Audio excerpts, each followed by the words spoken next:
Hi guys, welcome back to my channel. So today I have a little declutter to share with you guys. I've got my little donut bag as I always do. And if you're new here, I'm Jamie. My channel is focused on cruelty-free beauty. I'm an esthetician and I try to keep a very curated makeup collection. While I do have a larger collection than probably the average consumer, I do still try to keep it curated. I try not to keep a bunch of things within my collection that I'm not using or that don't work for me when I could pass them on to someone else. So I keep this little bag in my closet, and as I come across things in my collection that I'm done with for whatever reason, I put them in this little bag and then I share it with you whenever it's time, and it's time. So let's dive straight in. So starting off with some lipsticks that we're getting rid of. These are all expired. So these are e.l.f. lipsticks that I have had for a very long time. 3 different shades, all the same formula. I have Runway Pink, which was in my project pan a number of years ago. As you can see, it's almost completely gone. It has an odor. They all smell exactly the same. They have a very plastic makeup smell that they didn't used to have. So it's time to pass these on. I wouldn't be comfortable putting them on my lips, nor would I want to put them on my lips if they smell like that. And of course, I wouldn't want to give them to anyone else. So these will be going in the garbage. The other shade that I have is Pouty Petal, more of a pink color. This is like pinky pink. Runway Pink is like, you know, nudie pink.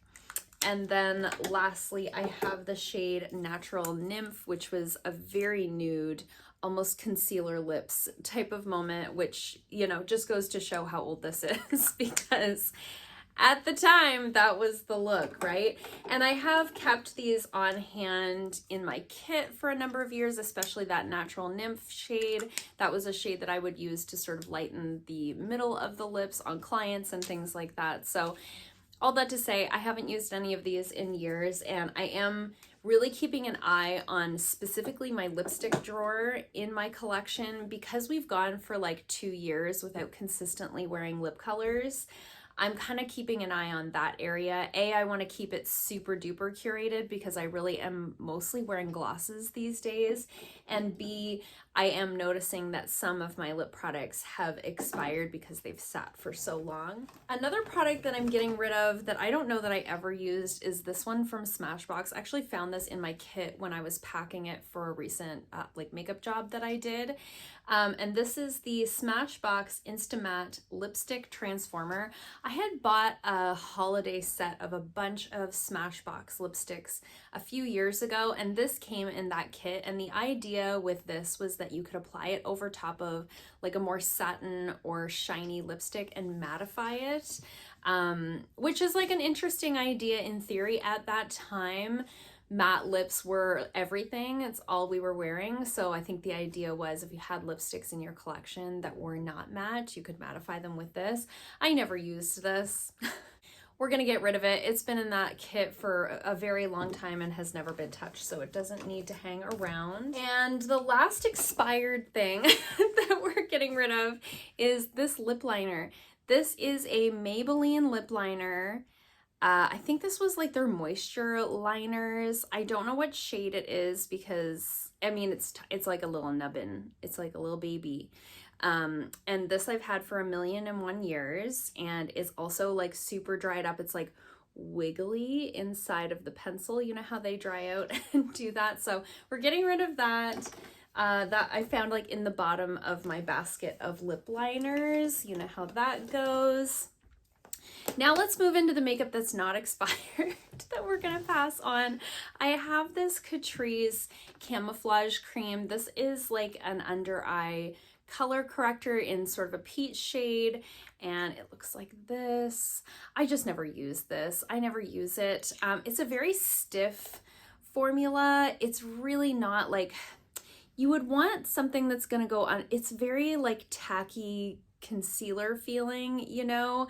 If you're gonna use a product like that underneath of the eyes, you really want it to be like very creamy. Otherwise, it's just gonna enhance the texture. And that's what I find with this. While the color is right for my particular skin tone, if you are a fairer skin and you're looking for a color corrector, you're looking for this sort of salmony peach shade. The shade is good, it's just that the texture is too cakey underneath of the eyes. So I'm gonna pass that along to somebody who maybe is younger and doesn't have so much texture underneath of the eyes. I'm also gonna pass on this liquid shadow. So this is the Ciate London Eye Lustre Cream Shadow. And I got this in a BoxyCharm quite a while ago. I put it in a recent Shop My Stash. I think I try to rotate in my liquid shadows because they do expire and dry out. This is such a unique color and I've kept it around for that reason. I don't know if you guys will be able to tell, but it sort of shifts there. It shifts from like this lavender to this beautiful bright gold. So the color is stunning. It's really, really beautiful. However, I noticed the last time that I wore it, it really fell down all over my face and I had like glitter face and it creased a little bit. It enhanced the texture of my eyelids. It just wasn't what I'm looking for specifically in a liquid shadow. If I'm going to use a product like this, I need it to look really smooth. I need it to stay put. I need it not to crease, you know. Some of those things are like 35-year-old eyelid problems. So again, I think I can pass this on to somebody else who maybe it doesn't need to be so particular with their formulas at this stage of the game. So I have so many products like this that it doesn't make sense to keep this one around, particularly because I know products like this don't keep for very long. So I'm going to pass that one along as well. I have a primer here that I'm going to pass on. So I have so many primers, okay, and I have one face, you know. Here's the thing. I really like just a hydrating primer. It kind of feels like a moisturizer, maybe gives you a little bit of smoothing. That's kind of what I'm looking for in a primer, and I do think that this does that. This is the Pure 4-in-1 Correcting Primer, and it's their Energize and Rescue formula. They have a few different formulas in this range, and while I really like this, it is silicone free. It's like a really nice hydrating, kind of feels like a lightweight moisturizer. It does have quite a strong scent, which smells really nice, and it also has coconut water in there.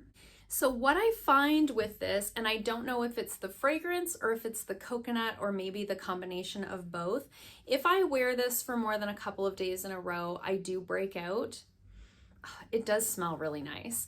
I do break out. It makes the skin just look nice and hydrated and smooth, as you can see on my hand there. So I have other primers in my collection that do this same thing. Like I have at least 2 bottles of other things that do the same thing as this. And again, primers don't keep forever. I only have one face, so I may as well keep the ones that definitely don't break me out and pass this one along to somebody else, because it is a beautiful product. There's nothing wrong with this. It's just not for me. And then last but not least, I'm going to pass on this palette. So this is the Complex Culture In the Moment Baked Highlighter and Bronzer Quad. This one's hard to show because it's got that gold background. Trying to tip it so you can see. I did review this recently in a speed reviews. I think that's up already. If it's not, it's coming soon. I am pre-filming for my summer vacations right now, but I got this palette in a recent BoxyCharm and I think it's just fine. It's just that it's just fine, okay? So I have a ton of bronzers in my collection. I have a ton of highlighters in my collection, and I have quite a few face palettes in my collection, and they do take up quite a bit of space. Even though this isn't big, it doesn't fit in my little organization system that I have. If I include this in that drawer, it sort of pushes everything to a point where I can't see what I have. So I'd have to really love this to sacrifice that sort of space within my collection. I'm kind of getting to that stage. I don't have any room to expand my collection at this time. So I really need to keep everything kind of contained to my current vanity, and this really just doesn't fit in the drawer that I needed to fit into. And because I don't absolutely love it, I am gonna pass it on. I actually have a friend who messaged me the other day who bought a blush and highlight palette and doesn't like the highlight in the palette. She's like, I think I might just buy a separate highlight. I was like, don't. I'm just gonna give her this. I'm just gonna give it to her. And I think she'll really love it. And she doesn't have a huge collection, so she'll probably enjoy having a couple of options of highlighter and a couple of options of bronzer. I don't think that this is the best formula out there. Again, I'm quite particular. I have a decent sized collection, so this just doesn't hold up in terms of formula to other products in my collection that I already love. I find the bronzers to be fine. They're just a little bit patchy. I find I have to really work to get a really even application. The highlights are both just a little bit icy for me. Even though I'm fair complected, they just don't seem to complement my skin tone. When I wear these highlights, I almost get like a gray cast on my face that I don't find particularly flattering. So I think this just isn't the formula for me, or isn't the shades for me. Whatever reason, I'm just not loving this. So I am gonna pass that along to her, and I think she's gonna really love it. So it's a win-win for everybody. And those are all of the things that are leaving my collection for now. I know this was a quick one, but I do like to get the things out of my collection as quickly as possible and into the hands of other people who can enjoy them before they kind of sit and collect dust for any longer, you know, in my home. So I hope you guys liked this video. If you did, give it a thumbs up. If you haven't already, please subscribe, and I'll see you guys soon in another video. Bye.